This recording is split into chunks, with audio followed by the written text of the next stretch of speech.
Dunque, siamo qua con l'amico Jonathan Monterello, capogruppo comunque consigliere comunale del PD, capogruppo è la Barbara, vabbè. E niente, le primarie del Partito Democratico si sono appena svolte, sono finite ieri sera, in pratica abbiamo visto i risultati.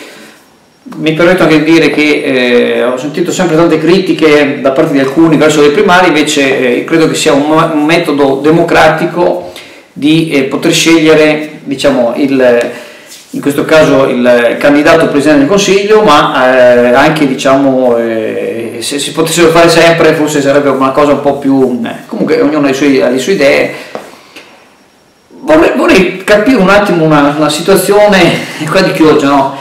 Perché a livello nazionale Renzi ha spopolato praticamente, credo col 60%, giusto? Sì, a Chioggia no, a livello nazionale. E a Chioggia invece c'è stato un risultato abbastanza diverso. Tu ci sai dire come mai questa anomalia, chiamiamola anomalia? Beh, sicuramente non è un'anomalia e credo che avere 1000 votanti a Chioggia in una giornata di sole sia un grande risultato per tutto il Partito Democratico. Quindi credo che indipendentemente di chi sia con Renzi, con Orlando o con Emiliano, avere 1000 votanti a cavallo di un ponte importante di domenica in una bella giornata sia un risultato importante per le primarie del PD, e quindi credo che il cappello di un ringraziamento totale a tutta quella che è la macchina del PD da Renzi a Emiliano vada fatta.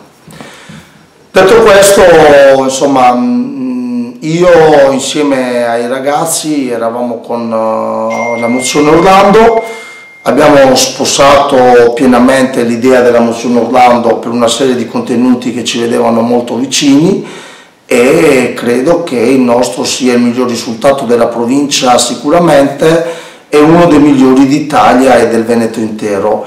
Orlando a Chioggia si assesta al 35%, e il candidato di Orlando alla segreteria regionale si assesta al 40%, mentre il candidato renziano è al 53%, e quindi voglio dire il grande divario, la grande forbice nazionale quando arriva a Chioggia cade.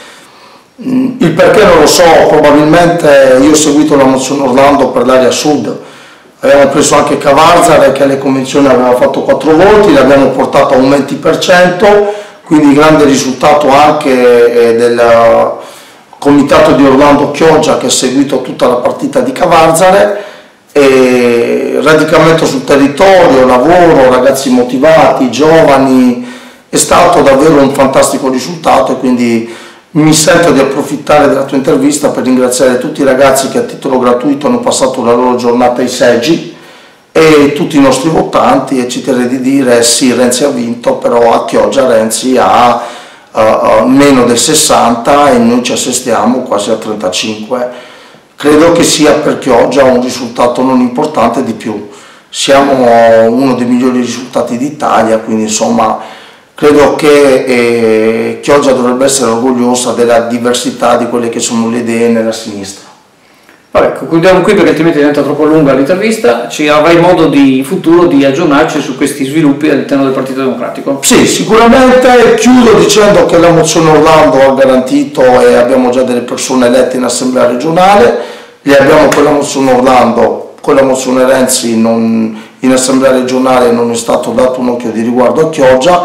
Con Orlando sì, adesso stiamo facendo i conti, uno sicuro, forse 2 addirittura Chioggioti in assemblea regionale li avremo. Aggiornaci. Grazie Andrea. Grazie a te. Grazie a tutti.